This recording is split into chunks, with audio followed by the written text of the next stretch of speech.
Sometimes I get a little disheartened by a gospel like this, and maybe sometimes you do too. I mean, about having to be light shining like a lighthouse, or having to be salt. Giving flavor to other people's lives is also to preserve what is good in our own and avoiding impurity so we don't get corrupted and become good for nothing. Okay, I get the message, but sometimes don't you feel it would be nice just to be left alone for a while?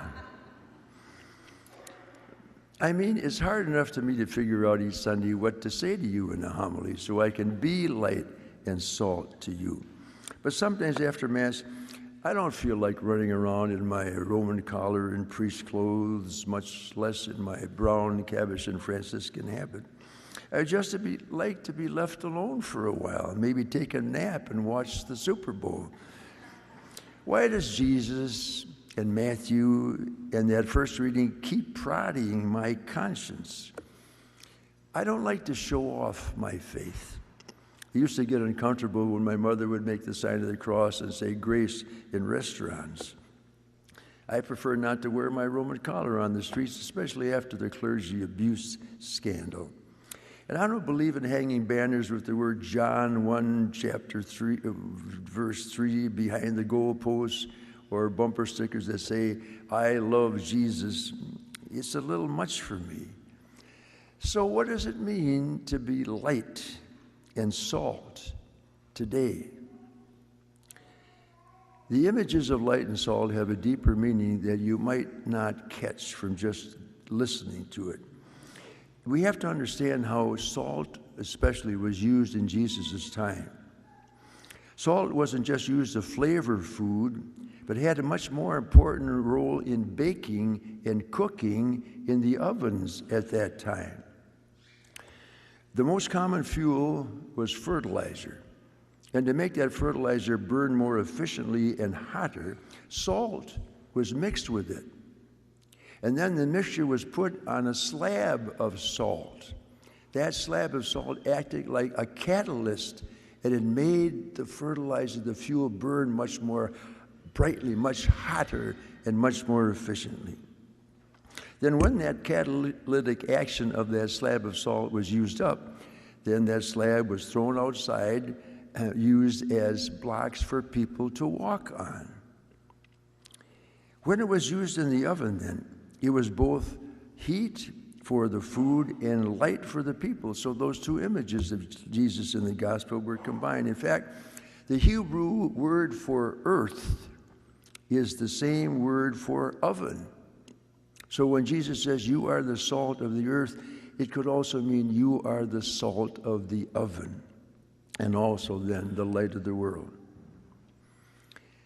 Something else about this gospel, did you notice Jesus didn't say you have to be salt of the earth, you have to be light of the world. He said you are light of the world and salt of the earth. I guess what that means is it's not so much about doing something as it is about being someone, being something we already are. Okay, that's interesting, but can you really be something without doing something about it? I think right now in our country, a lot of people are asking that same question. Can we be true to what we believe in, be light and salt without doing anything about it?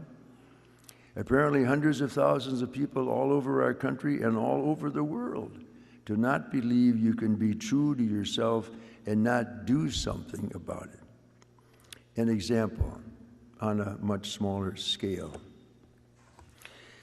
When 11-year-old Jackson Johnson's grandfather Rick was diagnosed with cancer, facing chemo, little Jackson shaved his own head.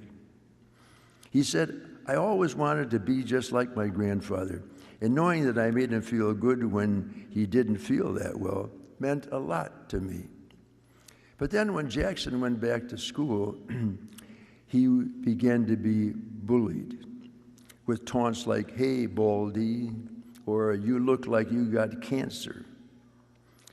The school principal, Tim Hadley, there in Peking, Iowa, heard about it. So he decided to do something about it. He called Jackson's mom and asked her to send Jackson's clippers to school with him. The next day, in front of the whole assembly, Mr. Hadley had Jackson shave his head bald.